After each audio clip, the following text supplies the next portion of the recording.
People are so stressed out. They're so anxious. And guess what? They're not leaving for more money. They're not leaving for more benefit. They're not leaving for a richer life. They're leaving for this. They want a calm life. And by the way, it took me forever to learn this, but I'm still breathing so I can use it.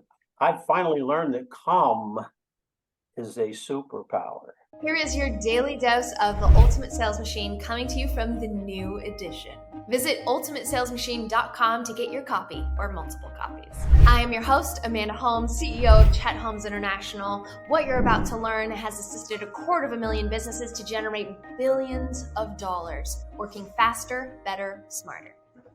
Welcome, everybody, to the CEO Show. Amanda Holmes here, your host. I have with me our Executive Strategy Officer, Troy Aberle, and our guest for today is Larry Bradley. I have to tell you, it's such a joy to have Larry on this week because our research team had just pulled this data, which is just, I can't even believe how shocking this data is. 75% of C-suites say they're seriously considering quitting their jobs and looking for something that will support their well-being. So I happen to have Larry at the same time of me looking at this data and going, we need to find out some of the simple tips we can do to ease that burden. And that's what this episode is going to be about, because Larry has such a wonderful, he speaks around the nation talking about leadership now, which he also was able to do because, well, maybe I should tell the backstory of how we met. What about that, Larry? I love it. Please do. I love it. I tell this story from stage, actually, so it's so fun to have you on now. So I had intercepted a Facebook comment left on one of our ads. Larry had left a comment asking, and I thought, I just had this gut feeling of, I need to investigate further and find out who is this man. So I went into the messenger and started saying, hey, I saw that you commented on this ad. Tell me more about you. And you had introduced yourself as, I think it was something along the lines of like, I love what you do. I'm trying to make this happen in the business that I'm running. And what were you running at the time? What was the business? The business I reached out to you for was the National Healthcare Plan. And we wanted to, I hesitate to say rebrand. We wanted to brand it because it wasn't branded. And if you remember, I asked you to write me out of the script because I was the face and I was too much the face. And we needed a bit broader, bigger brand and identity. And you guys aced it. Oh, can you, just for those that aren't familiar with that particular company, can you give a little bit of understanding to the magnitude of what you were running? Can you share? Yes, it was a very large national healthcare plan. It was for the Electrical Workers Union and their employer counterparts. And they started many years ago a idea that they would build a national plan so that all the local areas could aggregate into it, and they would use size as leverage to better purchase healthcare. Well, it became so much more than that because we really started to dive into innovation. Once I became a healthcare insider, I saw so much.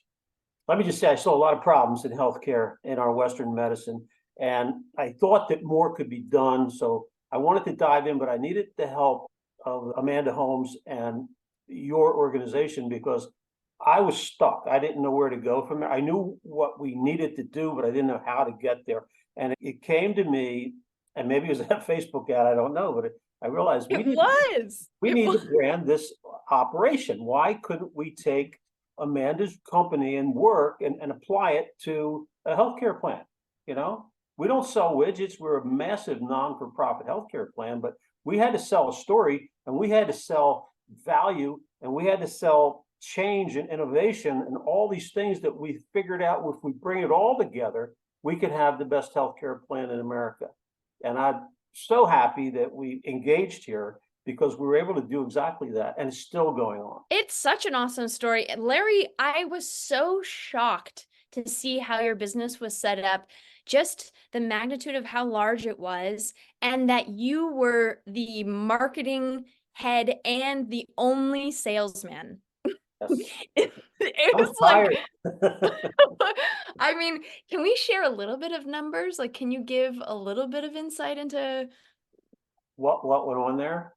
Either just like, I used to just be baffled by how much business you would bring in just from like referrals a year on average. Like, can you give like figures?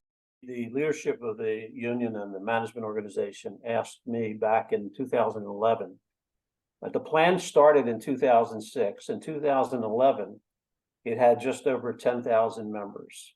And she's fine now. Thank God she's doing great, and just adopted her baby girl. So she's got her full family of 2 boys and a girl and her husband. But between Kate's situation and my exposure as an insider now in healthcare, I saw so much, and I said, a lot of this has to be addressed. And the way we can address it is seek out the most innovative people on the planet that we can find and bring their value to our membership. Not just the classic healthcare, what I actually refer to as sick care. Someone's going along about their life, they suddenly feel nauseous or ill. They go to a doctor, they get a prescription, they take it to the pharmacy, they get the script, they take that, they feel better, and life goes on. And that's people's general exposure to healthcare.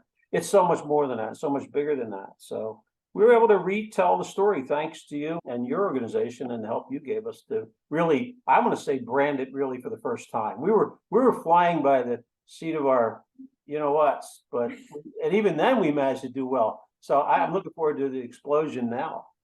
I'm amazed at how many hats you held, right? The marketing hat, only salesman of the entire thing, and then also managing all of your staff, and then also innovating to make sure that the bleeding edge of modern discoveries in science and health were available to all the people that were on your plan. So, and now Larry travels around the world speaking, and I love his fervor for knowledge. You always have you seen this? Have you heard of this man? You are voracious in your wanting to learn. So with all of that knowledge, with having such a successful career managing health, I think you're the perfect person to come here and share with our audience. Could we just come up with 3 simple tips to ease the burden of leadership? So what would you say, Larry? What is the simplest tip to ease the burden of leadership? A lot of people that end up in a leadership position get there because they've done something good at some other position. Somebody recognizes them and says, hey, let's promote Larry or Amanda because they're really good at what they're doing now. That does not always translate. In fact, often it doesn't. You find somebody in a chair they don't belong in. So you lost a good employee over here doing what they were great at, and now you got a lousy leader. So, and this is going to maybe surprise you, but so I've been doing a ton of speaking, and I've been doing a lot of consulting to C-suite and then throughout organizations. And I'm finding at the highest levels of organizations and then throughout the organization, people are so stressed out. They're so anxious. And I think it's obviously not COVID per se now, but it is post-COVID world we're living in. Yes. That I think has lent itself to this. And also COVID opened a lot of eyes to people because we talked there earlier about the C-suite people leaving. And guess what? They're not leaving for more money. They're not leaving for more benefit. They're not leaving for a richer life. They're leaving for this. They want a calm life. And by the way, it took me forever to learn this, but I'm still breathing so I can use it. I've finally learned that calm is a superpower and not everything needs a response. But as I navigate and speak and teach and learn in organizations and see what I'm seeing and hear what I'm hearing about the people being so stressed, it's obvious to me, number one tip has to be learn strategies and techniques to manage and mitigate stress. Our Centers for Disease Control tells us the number one delivery system for disease in America right now, and has been for a little while, is stress. Why? Very simple. Stress inflames the body, and inflamed body is a perfect host for a disease state to begin and to grow if you don't change things. Beginning with just a simple negative thought can interrupt the flow of the human body and open the venue for disease in different parts of the body. Just start thinking alone. Think about that, right? It's incredible. So I would say learn, and that's one of the things I teach people how to learn to manage and mitigate stress. Most people are winging it. And you can't wing it when you're dealing with it from the moment you wake up to the moment you close your eyes, if you can even get to sleep, right? Most people I know don't spring out of bed and say, geez, I get to go to work today. I'm so excited. Most people, their minds are grinding away before they even lift their head with all that they got to deal with that day, whether it's family, friends, money, health, delayed flights, all this stuff is on us in addition to our day job. And I think that's why you're seeing the C-suite say, you know what? Hey, 68% of corporate employees are self-reporting as being checked out. That equals, well, not only the human suffering among these people, the people I just described, but also these people are trying to manage a whole world around them that's getting tougher and more stressful. And they don't have the tools, per se, most, to figure out, what do I do about this? I'm really anxious. I'm really stressed out. What do I do? So I teach a lot of that strategy with people. And you know what, Amanda? It's a lot simpler than people think. We humans tend to complicate everything. And it's not really that complicated. It really isn't. So I love that. I know some of the data too. I love when you give me data, so I have data back. So what we're seeing from the data is that we're so incredibly stressed that now we're seeing chronic illness has increased, as you were saying, because of the inflammation of stress. So for the ages 35 to 44, chronic illness from pre-COVID to post-COVID has increased by 20%, a freaking whopping 20%. I wanted to say another curse word just then. And then another 12% from 44 to 64. So we're already seeing the disease entering the body. And then who's really experiencing the most amount of stress are those 18 to 34, right? The incoming workplace is just, I mean, they're so stressed, they can't operate, they can't function, they are overwhelmed. And as businesses, we need to start taking that responsibility to solve this, give them the tools. Troy, you want to speak to this too? I know that you do so much with this as well. I love what you just said, because you look at the way that it feels like everybody's in such a reaction mode right now, and they're trying to just look for the easiest way out. But that easy way out is not only taking the dis-ease of the executive, it's being pushed down and through all levels of the people that report to them. And then that is now translating out into the market and the economy. And it's starting to change the buying criteria, where people don't feel as confident in the people they used to do business with, because it's not as great of a community or emotional feeling, which is now starting to change the way people are buying. And some of the online spaces are becoming more attractive to that. However, online can't replace that human interaction that we need, or we need those humans to be at a place of dis-ease. So Yeah. I appreciate that. It's interesting that you say that, Troy, because the suicide rates among school-age children post-COVID have doubled. School-age Wow. children. Wow. And one of the reasons they're saying that, to your point you just made, is the thing called social isolation, meaning I don't want to have the face-to-face. And you take these, Amanda, you just talked 18 to 34. These are people that are largely on unsure footing about who they are. You know, they're real talent. So they lack some comfort. They lack some level of esteem. Now you put all this other junk on top of them. And no wonder they're saying, hey, I'm checked out. I just want things to be easier. So one of the things I do, I say to people now when I'm going to speak or work with someone, especially one-on-one, I'll say, how you doing? And they'll say, fine, how are you? Well, okay, let's get that lie out of the way. Then I say, no, how are you really doing, Amanda, Troy? How are you really doing? And I just listen. And I am blown away at how many times that person will begin to open up, because when you said, how are you really doing? You exhibited care. You said, you know, I really do care. I don't want the peripheral, yeah, I'm fine. How about you? Because we all say that. And most of us don't mean it, because we're all dealing, as they say, everybody you see is dealing with something. You have no idea what they're dealing with. So please be kind. And kind is a learned behavior, by the way, and it has a lot of benefits too, personal benefits. It's actually, it could be selfish, like forgiveness is selfish. You don't forgive for them, you forgive for you. But it makes you a better person. It makes you feel better. And kindness doesn't cost anything. But let me scare you a little bit. Back on the stats. I know, Amanda, you like the statistics. And we talked about various age groups. You know, our children, our babies, right? Our children in 1965, which really wasn't that long ago in the great grand scheme. In 1965, less than 2% of American children had a chronic illness. Less than 2%. Today, over 54% of our children. Now, these are tomorrow's employees. These are tomorrow's parents. These are tomorrow's leaders. And look at all, first of all, I always look at the personal suffering of these people, which is the most horrific price we pay. But look at the price society is going to pay. They're saying now, right now, in corporate America, absenteeism, presenteeism, which is skyrocketing, but right now it's costing American employers over $500 billion a year. over $500 billion a year in absenteeism and presenteeism. Think about the implications of that in the less safe occupations. Like I come out of the electrical workers world where we deal with something, you can't see it, you can't smell it, you can't taste it, but it will kill you. And you don't want to go in there absent-minded, just like we don't want our pilot in the cockpit absent-minded or practicing presenteeism, right? We can't afford Right. the errors. So this, you see the broad implications across all layers of society. It all matters so much, is why we have to. It's not something we should do. It's something we have to do. I say all the time, America needs a wellness revolution, mind and body, and they need it now, and it starts with you and me. That is so good. So let me just summarize. So the first tip you're saying to ease the burden of not even just leadership, but just the workplace life.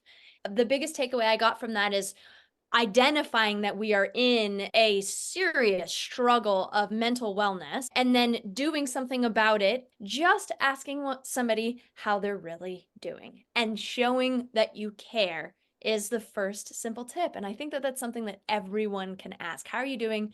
How are you really doing? That's such a great takeaway. So if we were to go to the second simple tip to ease the burden of stress in the workplace, what would you give us, So Larry? I would say this. Number two is it starts with awareness. I tell people when I speak, before I say what I want to say, the first thing I say to them is I said, take out a pen, pencil, and write this word down. Awareness. Everything in life begins with an awareness, whether we have it or we don't, and life doesn't care. So I consider my mission is creating awareness. Create an awareness in you that you didn't previously have, so that hopefully I trigger some self-direction in you to do something about what you now know, i.e., an unexpressed emotion cannot die.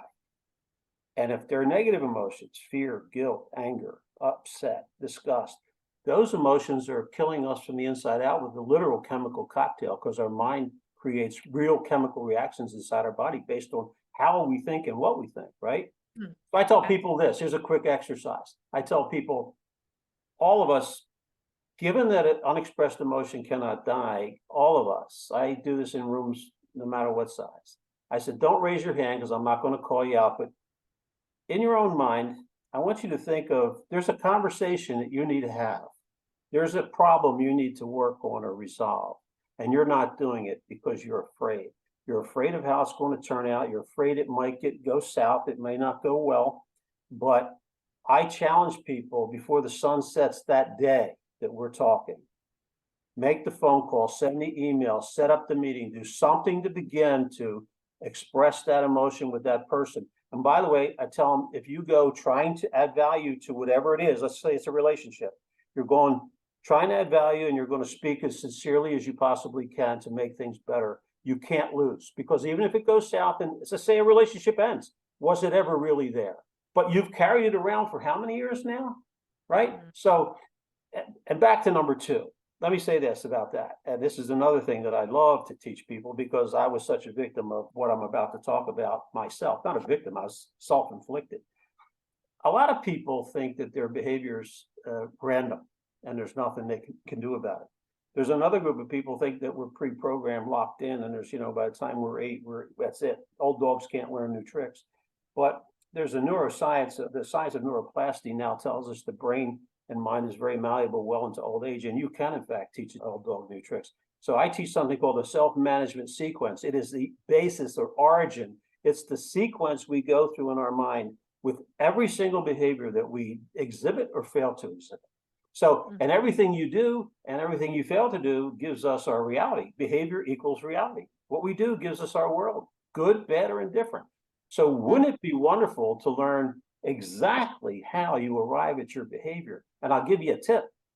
It's not about logic, because I know that also in this call, and everybody that's listening has done this before. Geez, why did I do that? I know better than that. Well, that was logic talking. We're not logical beings. We're emotional beings. Everything we do ultimately or fail to do is based on how we feel. And that's part of the self-management sequence that I teach. Your feeling at any given time will create your behavior or lack of behavior, which will give you your results. So doesn't it make sense?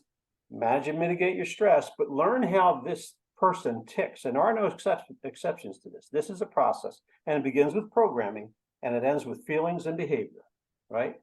And I love to tie in, have those conversations, step up, because I tell people when you're done having that difficult conversation or handling that difficult problem, I said, I don't care how it ends, you're going to feel 10 feet tall when you're on the other side of it. And you're going to start the process of creating a new habit to say, you know what? Yeah, maybe that was a little difficult, but look at how I feel right now. I've got this 60-pound backpack off of me now that I've carried for 30 years or 20 years or 10 years. In a relation, and you're going to find out the truth about, let's say it's a relationship. They're typically the issues. You know, my relationship with my mom, my sister, my significant other. You might as well bear it out, because it's going to bear itself out at some point anyway. Just maybe a lot more years and a lot more disease that you've created or allowed to be created in you because you didn't deal with it. And I know it's not easy. I'm not saying what I'm telling you is easy, but my God, is it rewarding. And talk about mitigate stress. The stress of that thing disappears. The feeling, that emotion can now die a natural death because you've expressed it. I am working so hard on what you're saying. I recognize that it's a place where I fall short. It's a daily battle for me to continue to stretch myself, to feel uncomfortable, to share what I am feeling in the workplace and in my personal life. And I have to say, working with Troy is just such a joy for me because he's so great. This is one of his skills, is he's just so great at having difficult conversations and bringing things to light. And anything you want to add to that, Troy? I love what Larry's saying, and I appreciate the kind words, Amanda. If I could take it to the next step, I have a circle drawn right on my wall here where it's got my thoughts, plus the feelings I give it, plus the actions equals my results. And so I know if I don't get the results, I can work it backwards to see which part of the equation I'm missing. And it's pretty hard to get mad at something if you haven't made the cake the way that you're supposed to make it to get to the result, right? So I love the way you place that, because I think too that you have programming, yes, and it's not that something's wrong with you if the programming's wrong, but you got to impress upon it something else and keep practicing that so that you can start to create some new paradigms or some new results that are going to be different, rather than just get frustrated over it. And I appreciate that, Larry. You're welcome. You know, the average child is told no, or what they cannot do, over 150,000 times by the time they turn 18 years old. And then we wonder, what's the matter with this child? Why is this child doing this? I was asked the question by Dr. Shad Homesteader one time. He said, if you were stepping on a plane in Philadelphia heading to Maui, Hawaii, and you overheard him in the cockpit saying, hey, 77% of our programming here on the plane is wrong. It's bad info. He said, what would you do? Will you turn around and get off that plane? Yeah, you would. Well, 77% of what we tell ourselves and what we hear is negative, wrong, and works against us. So we're by default programmed negatively. And I don't blame parents. I was one. We did what we call generational parenting. Our parents parented us, and we just tried to do a little bit better for our children. But there was no book on it. There was no knowledge shared to say, this is what's really going on. I wasn't told in school or anywhere in my life the power of my own thoughts and the power of my own words. And listen, Amanda, to your point a moment ago, I teach this stuff. I'm passionate about it. I'm in love with it. I struggle every day of my life with it still. But you know what I am? Which is the gift of beyond all gifts. As I said, when I speak now, I tell them, write this word down. The first thing I do, awareness. I'm now aware. And now I have a fighting chance to say, hey, Larry, no. We're not going to go down that road. I did it this morning. I was lying in bed and I was thinking about a couple of problems that I'm experiencing right now. And the thought came to me. I said, all right, what's good about this? Thinking I wouldn't have any answers. And believe it or not, I wound up with a short list of answers on both of them.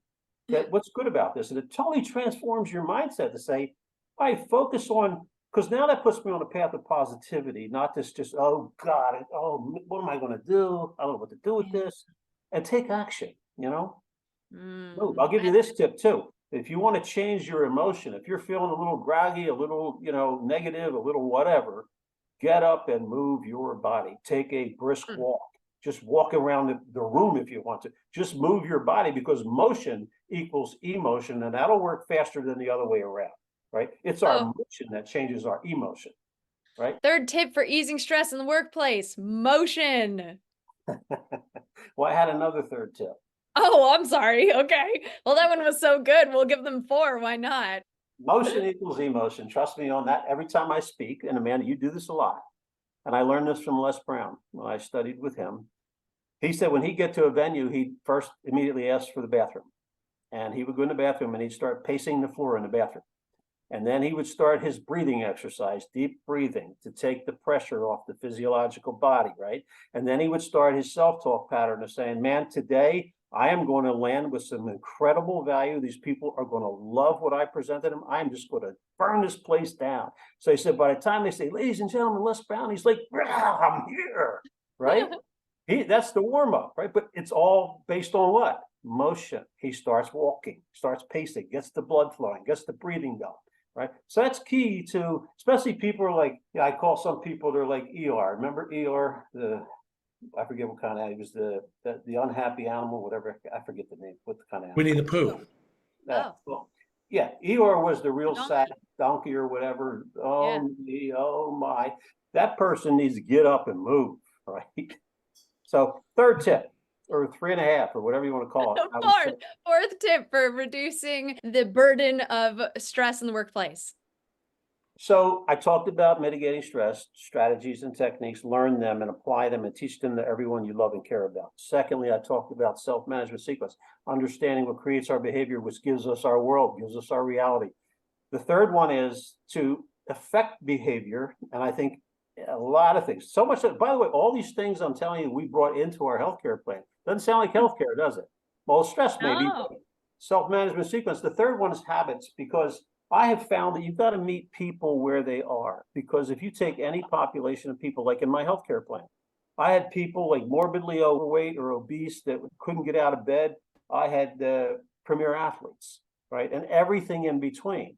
So if I take a class, a group of people and say, all right, listen, we're going to get in shape. Let's use physical fitness. And I say, all right, everybody, we're going to run a marathon next month. Well, 99% of that room, maybe 100% will check out and say, I'm not running a marathon in a month. You out of your mind? Look at me, right? So the point is meet people where they are. And I want to embed this in the fourth tip is learn how to develop a habit and learn how to eliminate a habit. It starts with being met where you are. Like if I say to that obese person, we're going to run a marathon in a month, they're gone, they're checked out, and they're going to still have the problem. If I said, Joe, listen to me, walk to your mailbox tomorrow morning and back. And then the next day, walk to your neighbor's mailbox. And the next day, walk to that neighbor. BJ Fogg wrote the book, Tiny Habits.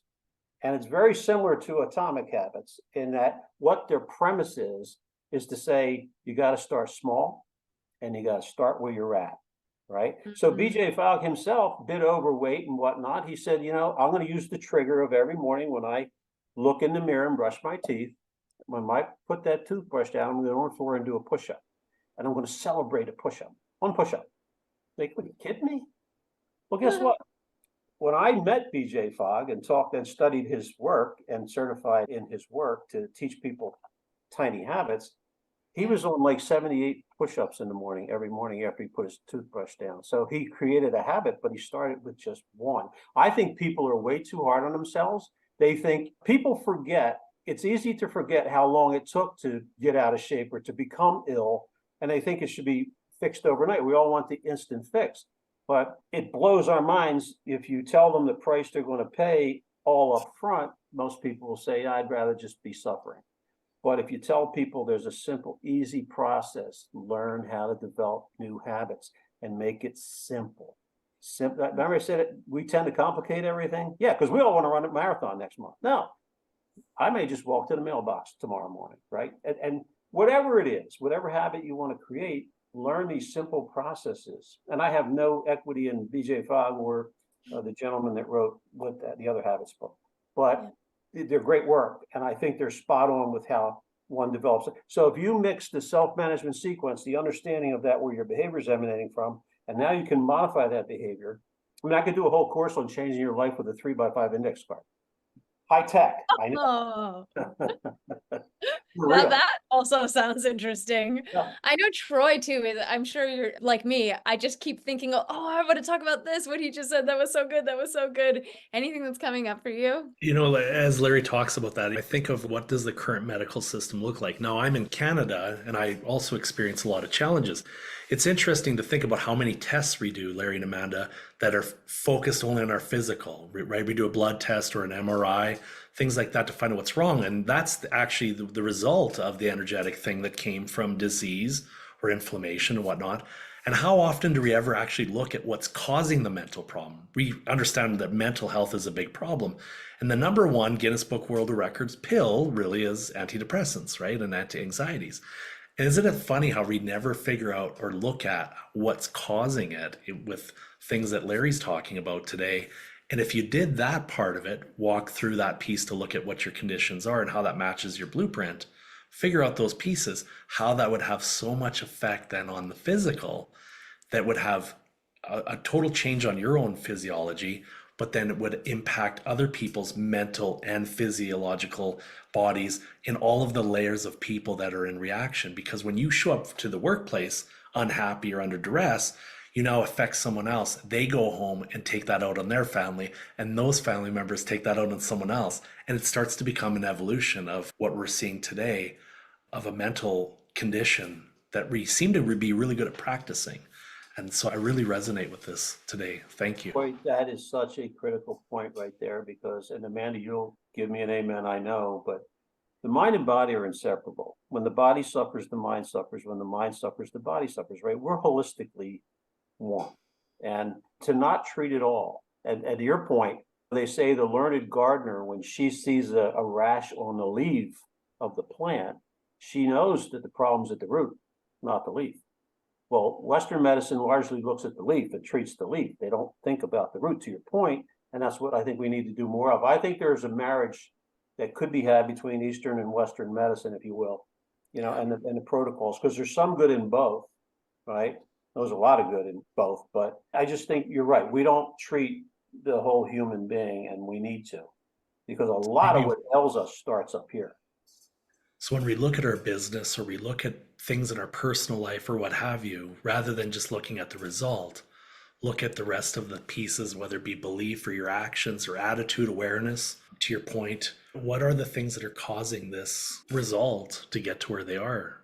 You talk about the C-suite, I'll use my own language, the C-suite checking out. I teach people all the time. You're never going to be perfect, right? None of us are, none of us will be. But it's a worthy goal to strive for. And you don't need to hyper pressure yourself, but just become a better version of you, learn more, do more. Because to me, I would be a wretched mess if I didn't force myself into learning this stuff. And I think I was driven to this stuff because they say you teach what you need to know. And that, my God, that's the absolute truth with me.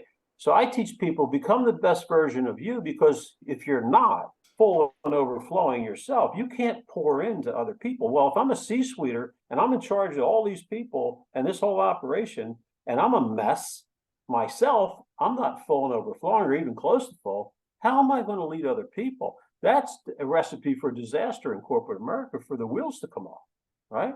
And I think it's people.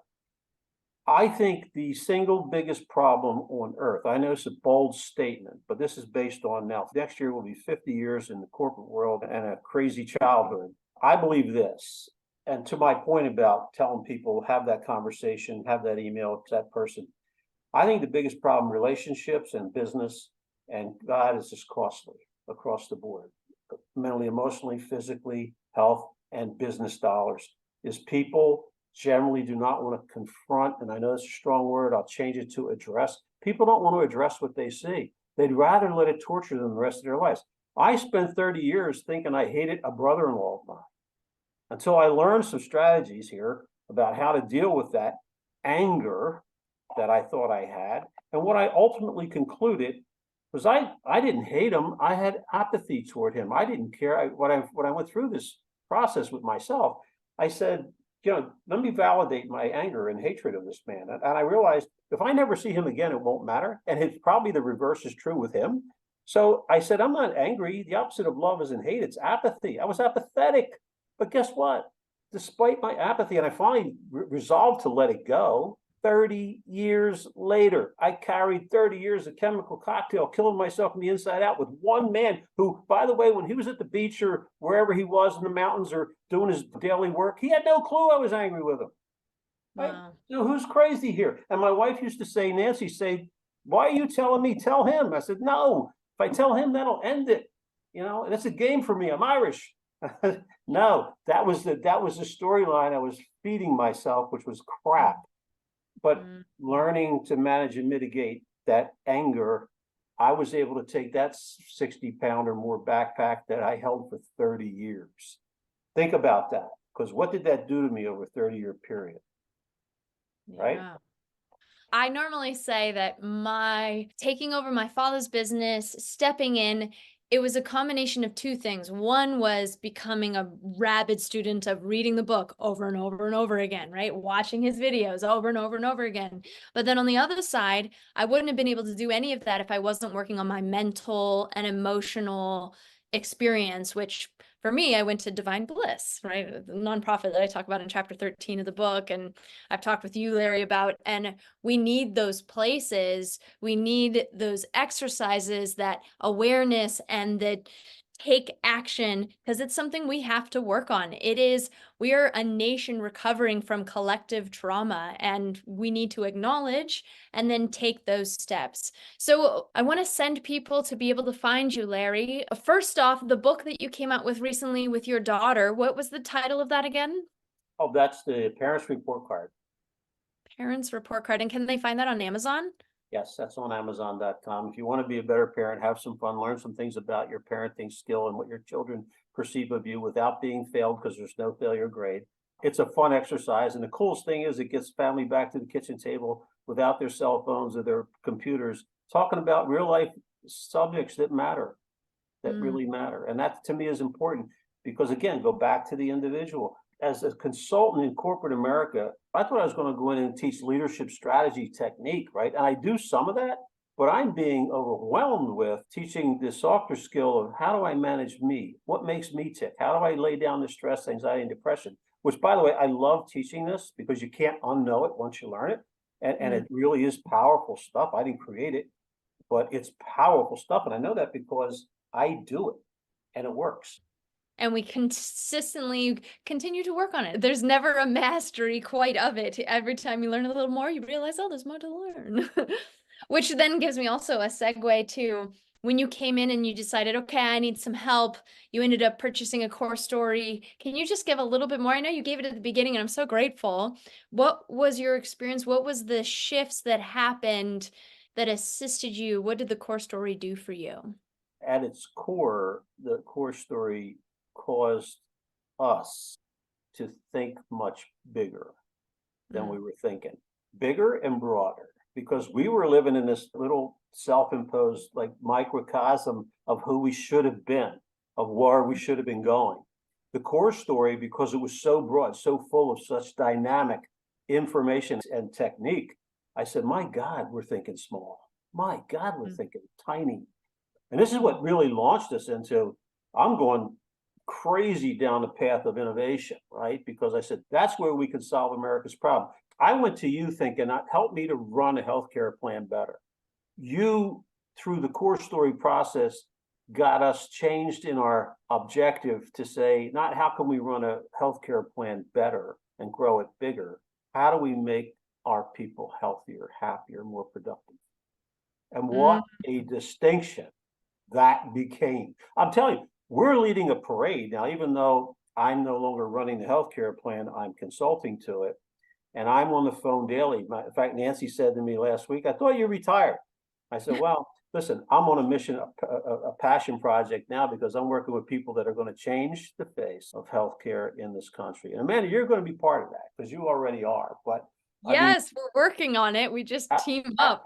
Absolutely. And there are some people, let me tell you, they're doing some things that no one else is doing because kind of the system is the system, and man, are we entrenched in our thought processes. So I would say to you, the core story, you kind of pried our brains open and said, wait, look at it this way, this way, this way, this way, this way. And I'm like, oh my God, my head's exploding.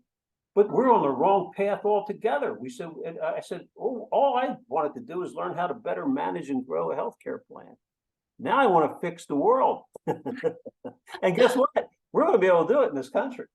I love that. That means a lot to me, Larry, because we find there's a small percentage of people that are more strategic than tactical, right? You have such a gift for strategy. You speak to the people things that are important to them. And yet, even within this core story process, you expanded it even more. What I'm hearing from you saying is, I was just talking about what I was doing, and then I realized I needed to talk about what they cared about and what they were experiencing, which is that shift from the me-we syndrome into let's talk to the people that aren't thinking about it, think that they're not interested or definitely not interested, right? That buyer's pyramid. So I love that even with the brilliance of, I think our first call, we hopped on and you said, I want to build the #1 healthcare plan in America. And since then, I tell people all the time. I was just telling a gentleman last week that runs a real estate brokerage. He was like, someday I want to have $1 billion in real estate. And I went, you should claim that with every conversation that I'm on the path to be $1 billion real estate portfolio. And I would love your help because I can't do it alone. And that was the mentality that you brought to the table. And when I heard that, I went, oh, I am on board. Let's make this happen. And even from our initial conversation, you were interested in doing something with us, but it took 6 months. I don't know if you realize, I went back and I looked at it. It took me 6 months of following up with you via email. I got your text, I got your assistance information, but you only interacted with me on Facebook Messenger, which I found to be hilarious. And I tell people all the time, like, if you think your buyers are not on the internet, they are. You just have to find where they are. And you happen to be on Facebook Messenger. And I kept following up because I loved the mission that you were on. And you claimed it with such confidence and determination. And whoever we need, let's get on board because we need to move that forward. It's continued to have me stay in contact with you regardless of what your position is, because I know that we're on the same.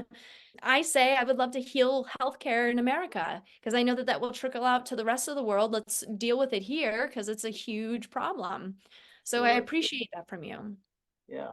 As a business leader, and you and Troy will relate to this, when you approach a problem or an issue or a subject that you have to deal with, I always say that you have to go through, first and foremost, a proper discovery, identify the problem, identify the options, identify the strategies and goals. And that was my process with you when we first started. Yeah. I would say, and I'm not apologizing, but I think the reason it took 6 months is because every time I sat with you, my head would explode into another rabbit hole to say, wait, I'm not thinking broad enough. I'm not thinking big enough. I'm not thinking about this, but I'm thinking about that. And it was like swirling and swirling in my head. And finally the bell went off. I said, I got it. We got to do this, right? We got to do this. And thank God we did. That means so much to me because you're such a big thinker. I mean, to hear you say that means a lot to me. I think I remember, at the time that we started, you had grown from 10 to 100,000 in your plan.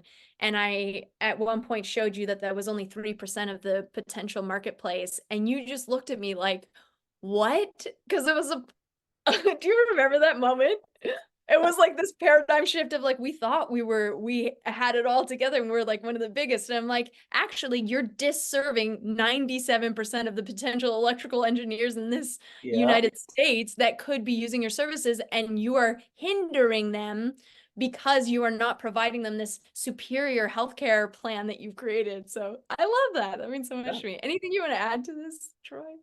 No, I think like from what I got from this is definitely awareness is changing, looking at what it is you want as a result and becoming aware of what that feels like and looks like. And you really start to dive into the people and conversations that are going to lean you forward into that place of opportunity rather than stay in a place of dis-ease and attitude and perception that is keeping you where you're locked in right now.